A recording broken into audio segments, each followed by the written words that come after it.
Salut, aujourd'hui pour remercier les éditions Nouvelle Hydre, je te présente leur manga Obara, Chronique des Abysses, écrit par Erutot, l'auteur du manga Enfants des Abysses, série en 3 tomes chez le même éditeur. Obara est un shonen sous forme de one-shot, dont l'histoire se passe dans le même univers que la série Enfants des Abysses, mais 80 ans avant les événements de celle-ci. On y suit Tanit, une jeune fille envoyée par son peuple pour apporter des offrandes aux dieux afin de les protéger d'un terrible fléau.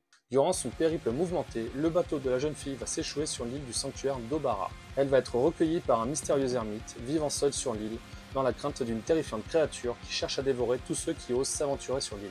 Alors, pour profiter de ce one-shot, il m'a été recommandé de lire avant tout Enfants des Abysses.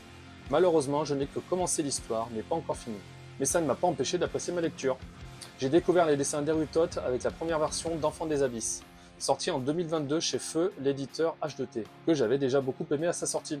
J'ai très rapidement accroché au dessin de l'auteur, qui a son propre style, avec des planches très bien construites et fluides, et des dessins très dynamiques, tout ce que j'aime. Pour le scénario, ce one-shot se suffit à lui-même.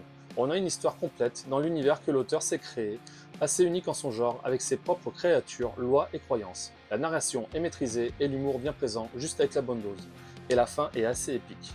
Merci de m'avoir écouté jusqu'au bout. Pour te procurer le one-shot Obara Chronique des Abysses, demande à ton libraire, ou pour soutenir le projet, tu peux utiliser les liens présents dans la description ou ma bio.